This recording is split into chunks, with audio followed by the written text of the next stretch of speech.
ГСП онлайн. Городские новости сейчас.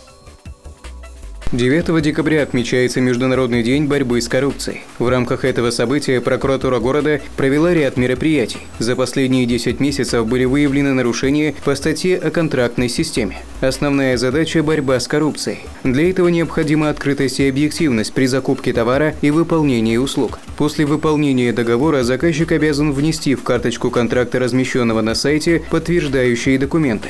Например, платежное поручение и товарную накладную. На это дается 3 рабочих дня. Указанное нарушение установлено в деятельности 2 государственных муниципальных учреждений. По данным фактам прокуратурой города внесены представления. Кроме того, в отношении одного должностного лица возбуждено административное дело. Оно связано с просрочкой внесения сведений на полгода. Забывчивому гражданину предусматривается штраф в 20 000 рублей.